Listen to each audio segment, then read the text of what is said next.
right, thank you. You can be seated. Mr. Sweeney, appreciate your eagerness. May it please the court. Yes, sir.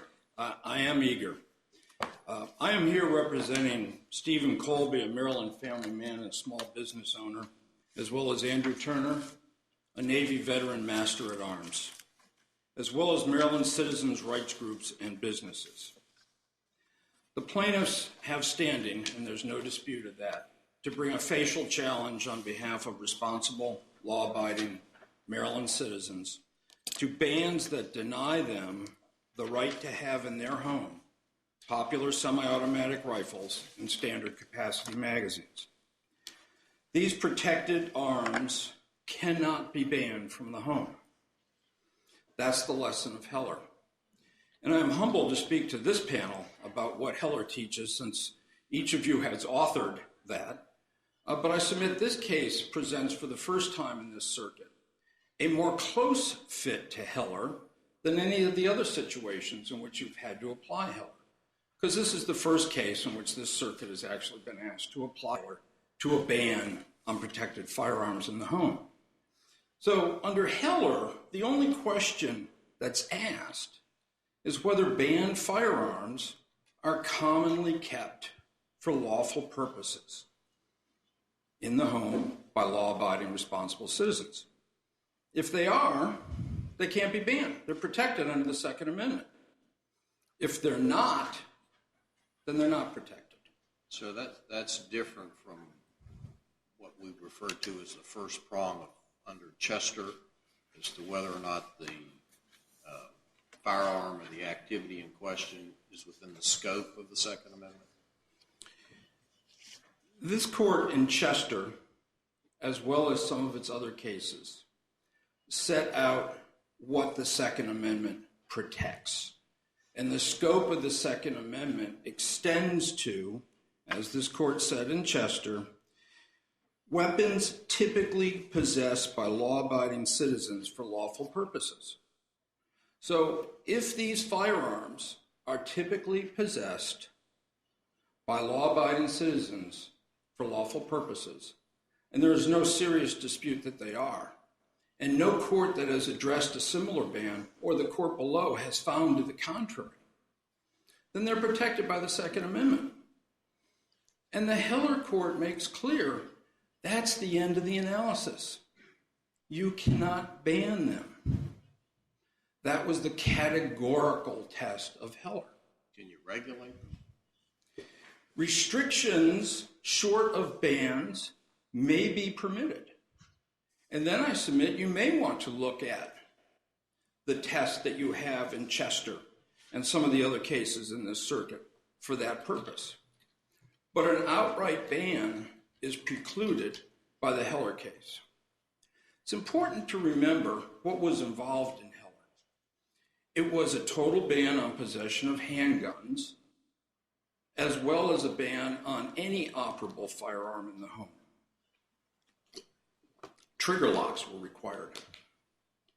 Now, both those bans were struck down. The state, the District of Columbia, in the Heller case said, wait. We're not going to apply the ban on operable firearms to long guns. So you don't have to overturn the ban on handguns. You can use operable long guns in the home. Supreme Court said, no. That doesn't save the handgun ban. Nor did allowing handguns save the ban on having operable long guns in the home. Why? Because both long guns and handguns are typically possessed in the home by law-abiding citizens. How would you articulate the principle or set the test for other cases besides this on when you have a ban? For example, let's say with the magazines here, there's evidence there are 75 million or so around. But let's say that there were only 75,000. Would that be a common firearm in use? Would that be subject to a ban? Your Honor, the question of commonality is one that was not closely addressed by the Supreme Court in Heller because it found no need. There's a lot of things that they didn't thoroughly address. It found no need to.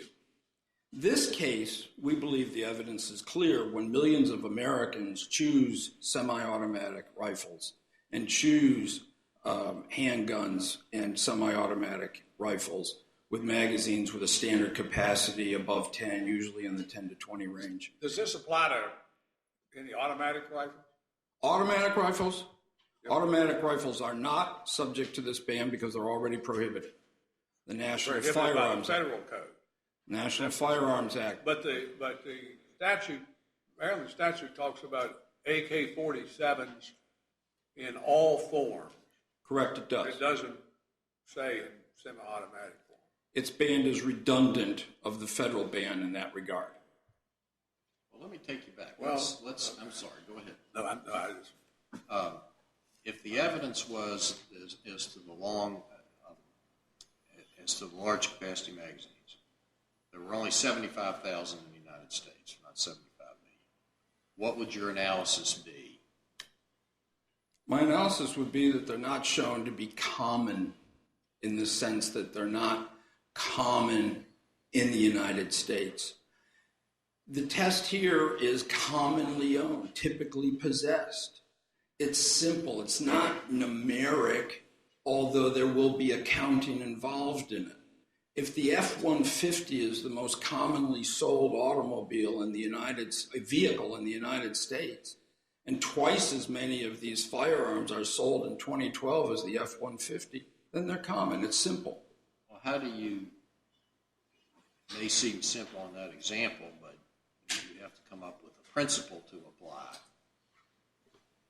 In a legal opinion, it's going to be applied in other circumstances. So if you have, as you look at it, a ceiling of, not a ceiling, but enough 75 million means that you're basically per se protected under the Second Amendment. But 75,000 you're not. How does a court differentiate in that gap on when there's, in effect, an automatic Second Amendment application? I can't help the court with that, other than to say it's not necessary for this case. In this case... So you're sort of like the Supreme Court in hell. I'm going to accept that as a compliment under the circumstances, Your Honor. If you look for a moment at what Heller did say in this regard, it said a militia muster would require able-bodied men to appear with the firearms they typically possessed at home. And if you were to have a hypothetical militia muster in the Green and Towson, Maryland, you would see the banned firearms and magazines appear in the arms of the able-bodied people of that community because they keep them at home. That's the test the Supreme Court applied in Heller. That's the test that you must apply in this case. It's a simple one. And the Supreme Court twice said, once in Heller and once in McDonald, to the dissent, you're making this too hard. We're not asking Judge to do all these fine questions about numerosity and how many is enough or too much. You know common when you see it. These are common. Is that sort of like a Justice Potter test on hardcore pornography? It is indeed, Your Honor. Well, why didn't this may be one of the great mysteries in this area, but if the test is as you say it is, why didn't the Supreme Court just say that clearly instead of leaving all these unsettled questions? It took out rational basis review, and then it says, under any standard of scrutiny, the D.C. ban is going to fail. But it kind of leaves us hanging as appellate courts around the country and district courts as to know what we're supposed to do there. And it sort of seems like that they would have said, you just don't have to fool with standards of scrutiny if this was going to be your test. And that's what the court did in Heller. It didn't fool with standards of scrutiny. It set an absolute ban on a firearm typically possessed by for lawful purposes cannot stand under any level of scrutiny. Now, there is a question about whether any Maryland level of... says these are military weapons. They're wrong. They're not military weapons? They are not. Well, it's a weapon that infantrymen for various armies around the world generally carry. That's not true. It's not true. No. AK-47s and M16s? AK-47, the fully automatic version, is, Your Honor. Well, but they're not just a fully automatic version. They can go back and forth. The critical distinction, and I don't blame Your Honor for asking the question, Don't blame because me for asking the state has blurred the line between automatic and semi-automatic firearms that is clear as day. There is a The critical... state has blurred it, you say? The state has indeed. And let me tell you how, in two ways. First, they say these prohibited firearms, which are the civilian version of military firearms, not military firearms. And the critical distinction is automatic versus semi-automatic fire. A critical distinction that's carried in the National Firearms Act in defining machine guns. A critical distinction which the Supreme Court addressed in the Staples the National Firearms case. Act, is that the one in 1934? It is indeed. A critical distinction that the Supreme Court addressed in the Staples case. What did Staples involve? The conviction of the owner of an AR-15 under the National Firearms Act because it had been converted to automatic fire, unbeknownst to the owner. There was no evidence he knew it was capable of automatic fire. The government said, he's got an automatic weapon. He's going down under the NFA. Supreme Court said, not so fast. He didn't know it. And the AR-15, the civilian version of the M16, is not known to be automatic. And such firearms are among firearms that are traditionally considered to be lawful possessions in the United States of America. So without a specific scienter of the automatic capability of that firearm, he could not be convicted under the NFA. There is a bright line here. And when the Supreme Court in Heller referred to, well, we assumed that the NFA's regulation of the M16 would be upheld. They assumed that.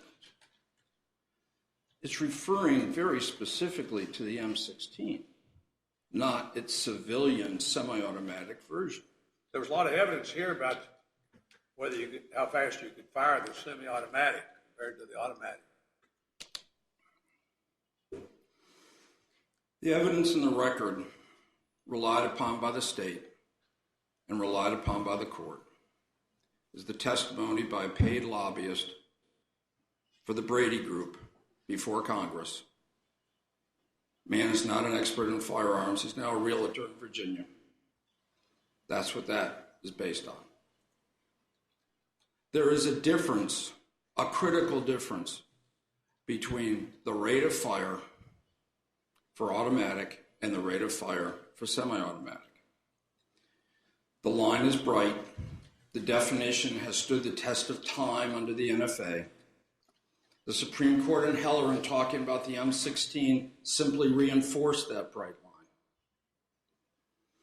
We have popular firearms. Millions of people have flocked to own because they choose them for lawful purposes. They have voted, and that's the test under Heller, the popular choice of the people. These are not military weapons, even though they may look like military weapons. What are they used for? They're used for target practice. They're used for self-defense. They're used for hunting.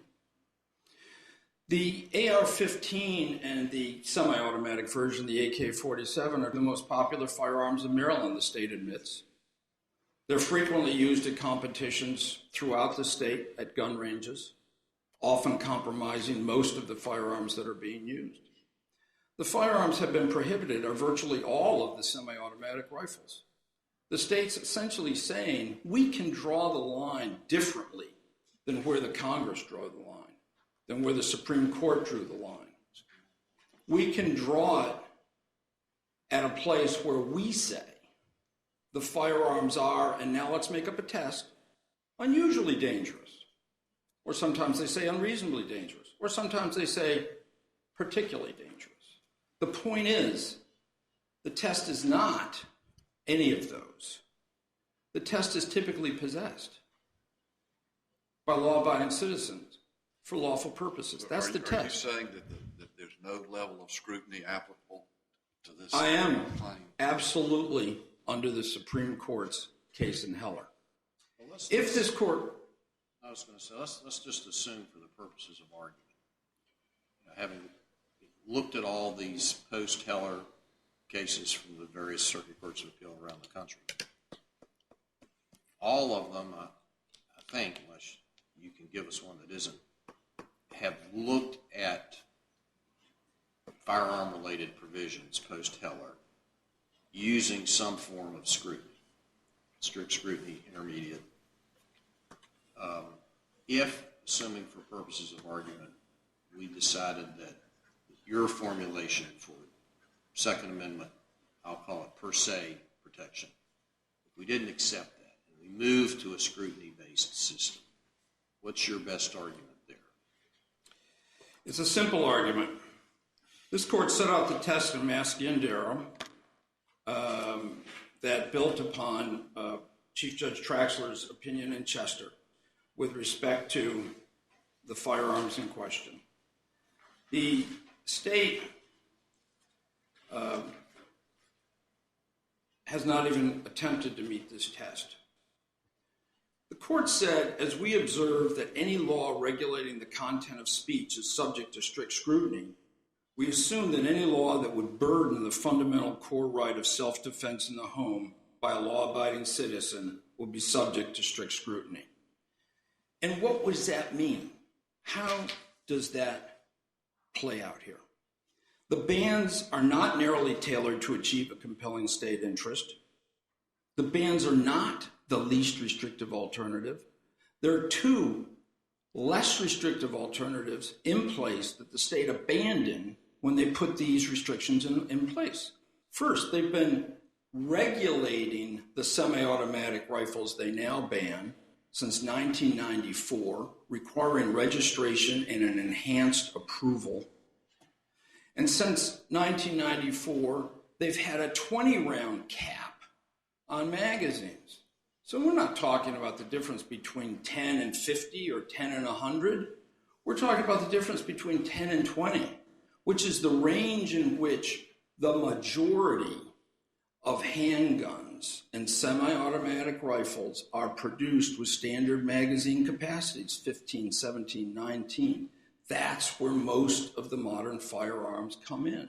And they've been permitted under the cap at 20.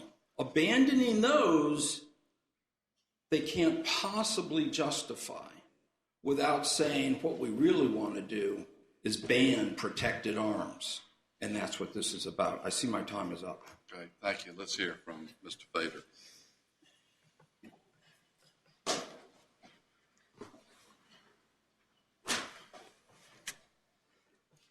Thank you. May it please the court. Together with Attorney General Brian Frosch, we represent the defendants' appellees in this case.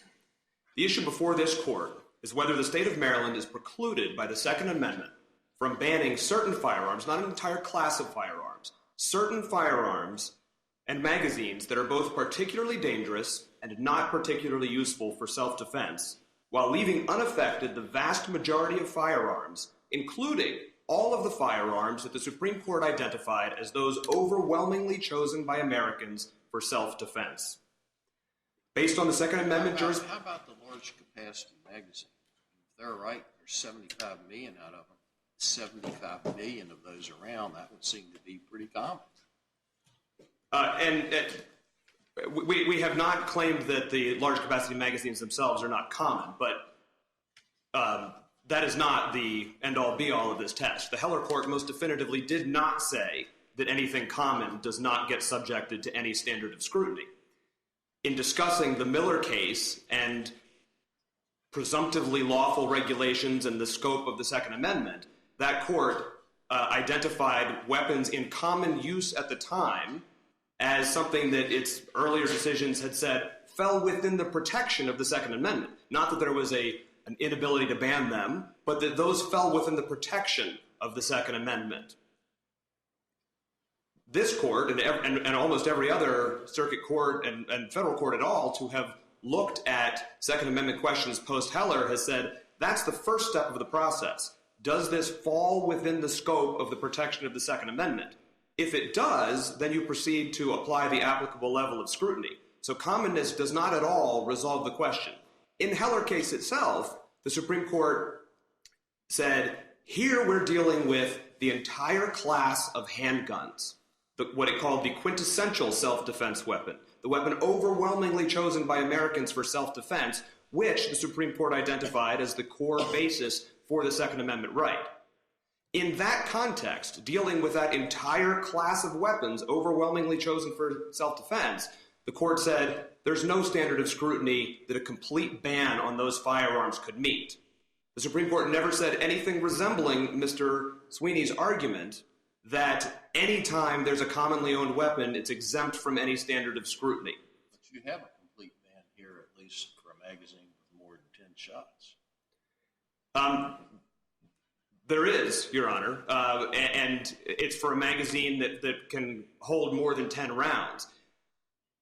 It is not necessary at all for self-defense, unlike, of course, the weapon involved in Heller, which was the quintessential self-defense weapon. That's a proven fact, not subject to dispute. That it's not necessary for self-defense, I certainly do.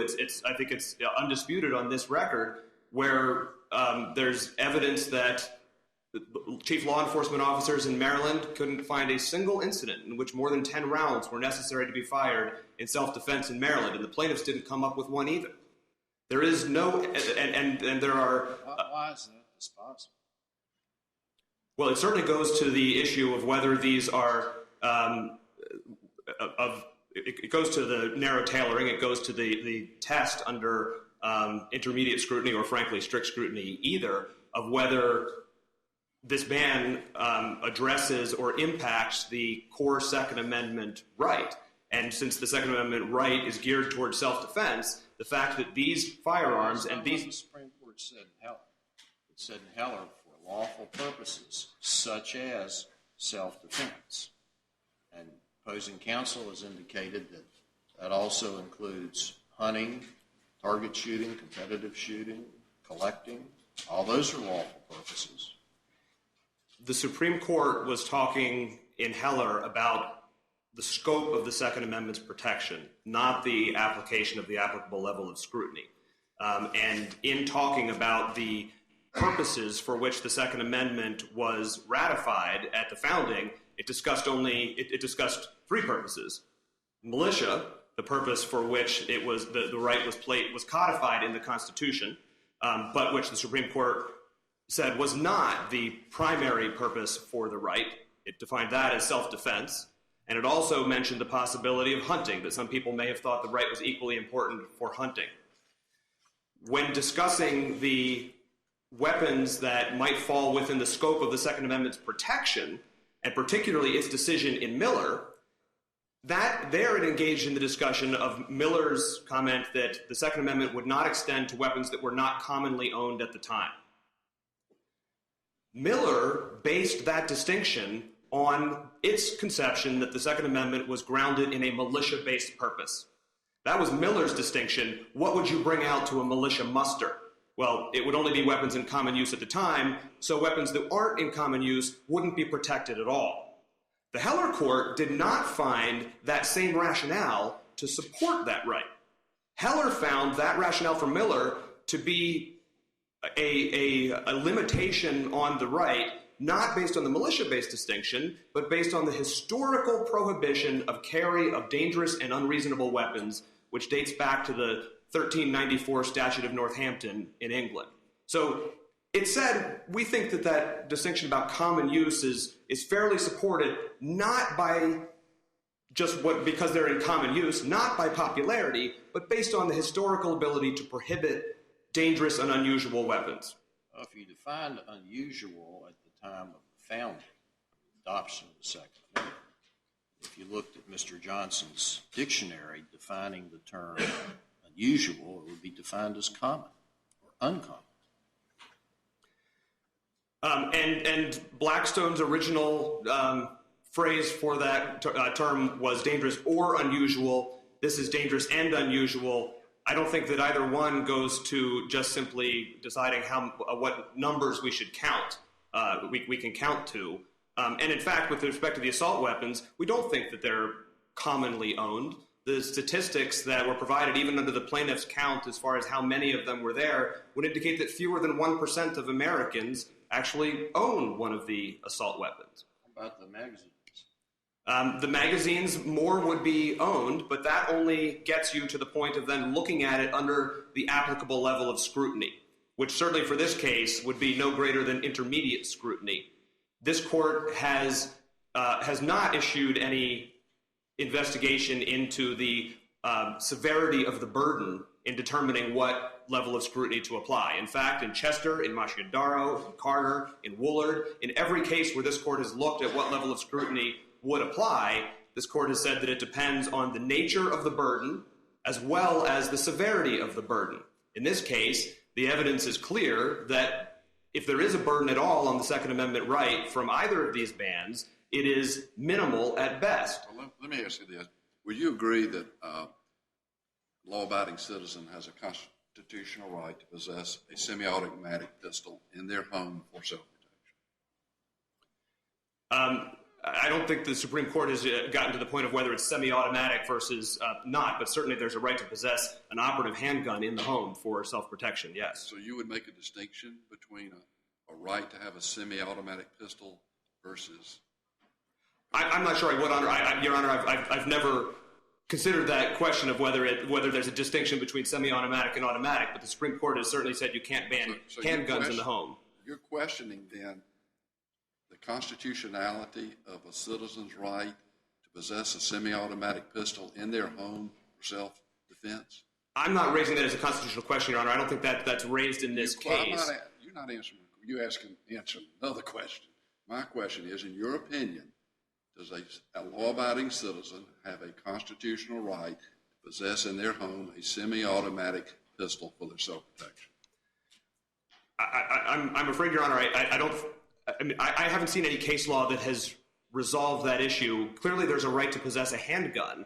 Whether that's a right to possess a semi-automatic handgun, I haven't given consideration to that, and I don't think any court's opinion has answered that. So, curious, what kind of handgun do you think the Constitution allows a person to have in their home?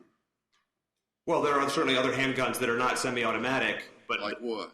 I know a revolver, but it still shoots a bullet every time you pull the trigger.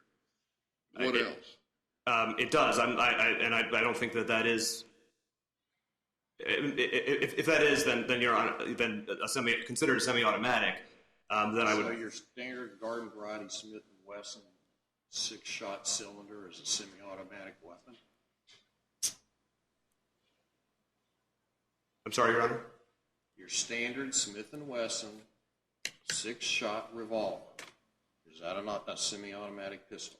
I suppose if the round is replaced in the chamber after each pull, so that you pull after each trigger, then yes. And I think that it's the case. Can a law-abiding citizen possess that revolver in their home? Yes, Your Honor. So we've established the 6-shot revolver is accepted. How about a Glock with a 15-capacity magazine pistol? It's in my nightstand.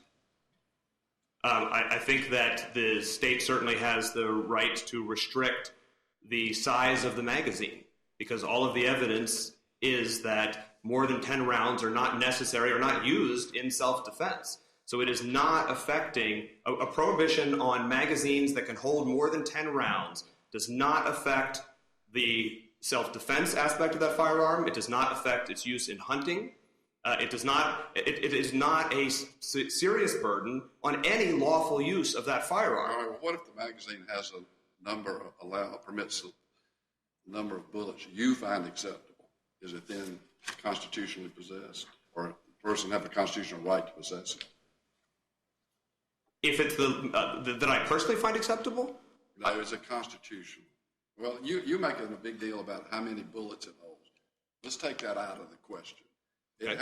Whatever amount suits you think is appropriate, this magazine allows that number of bullets. Now, can a person, law-abiding citizen, constitutionally possess that semi-automatic pistol with however many bullets, more than one, you would allow? Does the Constitution protect their right to hold that and possess that pistol? Yes, Your Honor, to possess an operable handgun, certainly. Right, now, here's my next question. What constitutional difference is there between the legal possession of a semi-automatic pistol and the legal possession of a semi-automatic rifle? What is the constant difference that the Constitution would recognize between those two weapons? And let me make sure the distinction is clear for this case, because Maryland did not ban all semi-automatic rifles. Maryland banned particular semi-automatic rifles that are effectively the same, the only difference being automatic versus semi-automatic fire, as the firearms that are most used in militaries, by militaries around the world. So this is not a complete prohibition on semi-automatic rifles. That would be a different case.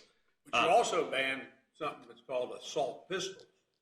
And that's not being challenged by the plaintiffs in this case. That's not challenged here, but the statute that we're talking about includes that term. Yes, it does. Pistol. And that's not being challenged here, right? I agree with that. So yes, sir. That ban I goes. want to interject that. Go ahead. That ban goes back to 1994, and it has not been challenged in this case. It was not part of the Firearms Safety Act of 2013. Well, it's been in the statute. It wasn't in the new statute. Wasn't added in the new statute. Correct. All right. So to go back to the question, do you see a difference of constitutional dimension between possessing a semi-automatic pistol versus a semi-automatic rifle? I certainly do. Yes, Your Honor. And it starts with the distinction drawn in Heller, where the Heller court identified handguns as the weapon overwhelmingly chosen by Americans for self-defense, and that was the reason that the entire class of handguns could not be banned. By virtue of that distinction, no other firearm can occupy that same place as being overwhelmingly chosen for self-defense by Americans, and in fact, the evidence in this case is that semi-automatic rifles are not used for self-defense. There's no indication that one has ever been used for self-defense in the state of Maryland. So the Constitution would only recognize first choice, but not the second choice. The Constitution clearly protects the weapon overwhelmingly chosen for self-defense, and I think that once we get beyond that, the Supreme Court seemed to reject that specific argument in Heller, because the District of Columbia argued in that case the converse of what you're arguing here. They argued, well, we can ban the pistols because you can still use long guns. And the Supreme Court very clearly said, no, that's not acceptable.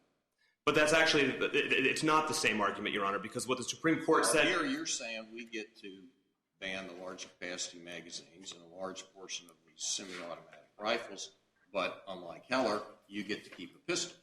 But in Heller, the court was very clear as to why it did that. The court said, you can't say that it's okay for somebody to use, that it's enough for somebody to be able to use a long gun when the handgun is the firearm overwhelmingly chosen by Americans for self-defense. Here, what the state of Maryland has banned are weapons that are not used for self-defense, and what they do have available that's unaffected by this law is the weapons that are overwhelmingly chosen by Americans for self-defense. It's a very significant difference. What makes these military weapons, these ones that you banned? You said you've only banned the long guns that are military style. Right. What makes them military style? These are the evidence in this case reflects that, and just taking the AR-15 as an example, which is the weapon concentrated on. AR-15 is the civilian version of the M16. Yes, and the AR-15, it was actually called the AR-15 when it was in development. It was developed as a selective fire rifle for the military to meet military specifications with features that the military wanted. The military then adopted that firearm, renamed it the M16, and in order to have a market for the weapon in the civilian population, they made one change which was to remove the capability for automatic fire from the weapon. In every other respect, it is identical to the M16, which is the weapon used by the military, and the evidence certainly shows, and it's not just a paid lobbyist, it's the D.C. Circuit, it's one of their own witnesses who testified that an untrained individual could shoot 6 rounds in a second from an AR-15. You could empty a 30-round clip in 5 seconds with one of them, which is why the United States Congress and the D.C. Circuit and other courts who have looked at this have found the AR-15 essentially indistinguishable from the M16 when it comes to its dangerousness, when it comes to the lethality of the firearm. And in fact, the United States Army has found that even M16s are most effectively used for offensive military-style assaults in semi-automatic mode. And it has cautioned its troops to rarely use them in automatic mode because they're more effective even for military purposes. Well, they think they're more accurate, don't they? They're absolutely.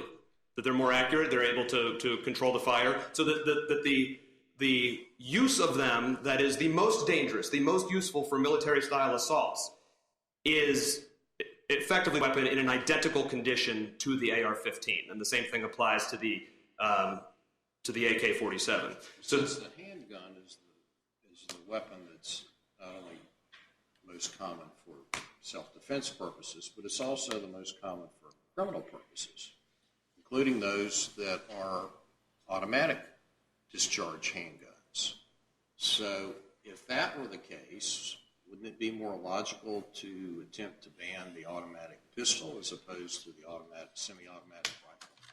I think you mean the semi-automatic, but automatic pistols would certainly be... Semi-automatic pistol as opposed to semi-automatic rifle. Well, certainly, Your Honor, there is a ban on assault pistols in the Maryland law, which is not being challenged here. So the law leaves open the use of the vast majority of handguns, which are still out there. And of course, the Supreme Court has said in Heller that you can't ban handguns.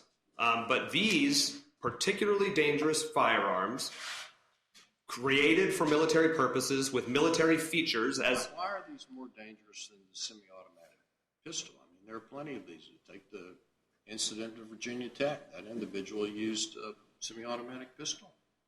There's no doubt that semi-automatic pistols can be used for murders as well, but the evidence, as reflected in this record, is that when these assault weapons and large-capacity magazines are used in mass shooting incidents, they lead to more shots fired, more injuries, and more deaths than when they are not used. What did the guy have at the Sandy Hook school?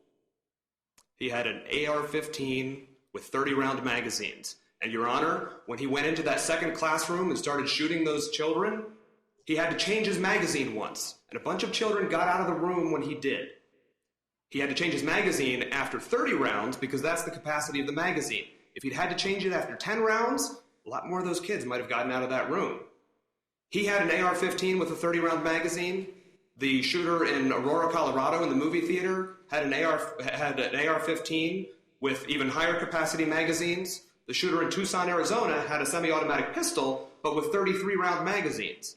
And when he had to change his 33-round magazine, he got tackled by bystanders and had to stop shooting. The 13th round out of that magazine... Is that the judge you're talking about? I'm sorry? Is that when the judge was shot? That's where he shot the judge, yes. The 13th round out of that magazine killed a 9-year-old girl. If he'd had to change his magazine earlier, there may have been a different result. Are there any weapons listed in the Maryland law that are not either automatic or semi-automatic? I don't believe there are, Your Honor. Now, some of them are automatic, right? In your law? May I answer, Your Honor? Sure. Yes. The AK-47, certainly in all forms, there are fully automatic forms of that, although I agree with Mr. Sweeney that those have already been covered by the National Firearms Act. Well, are they challenging, maybe I should ask them, but do you understand they're challenging the automatic form of it too then? They're saying that the statute's unconstitutional. They are saying the statute's unconstitutional. I think they're challenging the entire assault weapons ban. Would that have any impact on the constitutionality of the Section 5845 of Title 26? I think their arguments would, Your Honor, although they have said that they're not challenging that. But among other things, the firearms that are at issue here are certainly vastly more dangerous than the machine guns that were at issue when the National Firearms Act was enacted. And by the way, the number of firearms covered by the National Firearms Act at that time, relative to the overall number of firearms in existence at that time, I think would have exceeded the number of these assault weapons relative to the overall number of some 300 million firearms that are actually owned in this country. So I think that would have implications for that, although they haven't raised those specifically here. So, one more question. Let's just assume that we disagreed with Mr. Sweeney's proposed, I'll call it per se, Second Amendment test, and we go back to some sort of scrutiny-based analysis. Why wouldn't you use strict scrutiny here, since this is a ban, like Heller? I think, first, Your Honor, that using a level of scrutiny analysis is compelled by this court's cases in Chester and Machandaro. Well, in all those cases, though, every single case that we've had from Chester on down, you either had an individual under 922G who was not a law-abiding responsible citizen, or in First Amendment terms, it was a time, place, and manner restriction for concealed carry in a sensitive place like a park. You haven't had occasion to determine scrutiny under any other circumstance than those. That's true, Your Honor, although in all of those cases, the court set forth a two-pronged test. The first question is, does it implicate conduct protected by the Second Amendment? And the second part was, if it does it satisfy the applicable level of scrutiny? So I think that's where we are, the applicable level of scrutiny. Exactly. So it can't be a per se test. Under this court's jurisprudence, you always proceed to that second test of, does it satisfy the applicable level of scrutiny? And the reason here why it would not be strict scrutiny is because when the court has set out that test, which standard of scrutiny do we apply, the court has said you look at the nature of the regulation, the nature of the burden, which asks the question, does it fit within the core of the Second Amendment protection or outside the core? And that's where that distinction that Your Honor was just referencing comes into play in each one. In each of those cases, they've said it doesn't affect the core right because either its only implication is for outside the home or we're dealing with a non-law-abiding individual. But the second part of that test of looking at what standard of scrutiny to apply, every time this court has, in each case, in Chester and Machandaro, is what is the extent of the burden? This court in Chester and Machandaro quoted the language from the Seventh Circuit's decision in Scoyen, in which it said that we apply that greater justification, strict scrutiny, for a severe burden on the core Second Amendment right. In this case, all of the evidence is that there is not a severe burden on the core Second Amendment right, even though this statute does reach into the home. The burden is not severe. In fact, at most, it's minimal because of the evidence that these weapons are not used for self-defense. These magazines are not needed for self-defense. As every court that has looked at this has determined, intermediate scrutiny is the appropriate level because there is no significant impact on the core Second Amendment right of armed self-defense in the home. Thank you. Thank you. Thank you. Mr. Sweeney, you have some time remaining. Thank you, Your Honor. This court's Second Amendment jurisprudence on standard of scrutiny is elegant in its simplicity. Imagine, if you will, a Venn diagram. We have two variables: responsible, law-abiding citizens in the home. If it impacts either group alone, this court will apply intermediate scrutiny. If they're in the home but they're not responsible and law-abiding, intermediate scrutiny. If they're responsible and law-abiding but they're outside the home, intermediate scrutiny. Now, if they're neither responsible and law-abiding and it's not in the home, you might even drop down to rational review. And I think there's one case that said that. But significantly, if it's both responsible, law-abiding and in the home, strict scrutiny applies. Nothing could be simpler. Nothing could be clearer. And all of your cases fall into that very simple pattern. So that's one thing. Clearing up what the state said about Miller, Miller made clear that a sawed-off shotgun is not part of the ordinary military equipment. The ordinary military equipment was what the militia members would bring, arms supplied by themselves and of the kind in common use at the time. There was nothing about dangerous and unusual in that test, and there was nothing about dangerous and unusual that was brought in by the Heller court on that. The state concedes that choice is the key here. Choice, what people choose to use. There is no test on actual use. I don't have to shoot my gun out my window every day in order to prove I'm using it. I have purchased it in case I need to use it. And for whatever reason, millions of Americans have chosen these prohibited firearms. The survey data that we relied on and is undisputed in the record shows that thousands of them, when asked why they chose these firearms, listed as their number 2 important use, self-defense in the home. Thousands of people said that. It's the choice. It's the people's choice.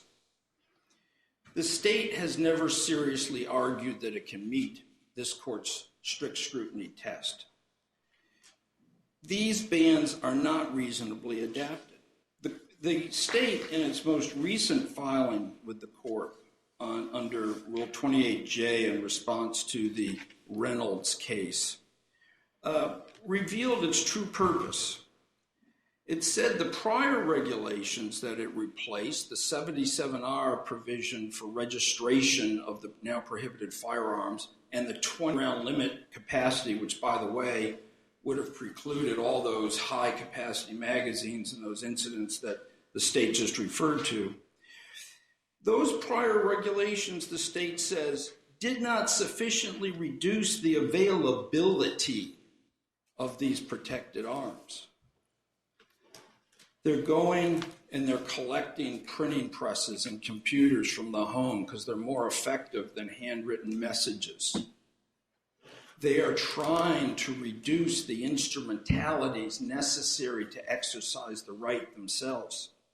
They're not saying that there's a compelling state interest somehow beyond that. They're saying our compelling interest is to reduce the number of protected arms in the state. And frankly, that's what they've set about doing with this law. Their tests, not particularly dangerous and not necessary for self-defense, can be found nowhere in this court's jurisprudence or in the Supreme Court's jurisprudence because they don't exist. And their only purpose they bring them out is so that they can determine where the line is drawn. The clear line drawn over here by Congress and the Supreme Court between automatic and semi-automatic fire. And the line they like to draw anywhere they want to. Because if it's semi-automatic rifles today, it's semi-automatic pistols tomorrow. And you did not hear the state disclaim that intent. Well, in fairness to them, nobody asked them to express opinion on that. Only a handful of other jurisdictions have attempted to ban these firearms and magazines. All of those are up on various stages of the challenge. Those courts all found that these firearms and magazines are commonly kept and that similar bans burden Second Amendment rights. Those courts all applied intermediate scrutiny to uphold the bans. They simply got it wrong. This case is different from that because this court requires, at a minimum, that it apply strict scrutiny because this ban restricts the fundamental core right in the home for responsible law-abiding citizens. This can't withstand the test of narrow tailoring because it has gone too far and it ignores the less restrictive, proven to be effective restrictions that were already in place. Thank you very much. Thank you very much. I appreciate outstanding arguments on this important subject. All right, we will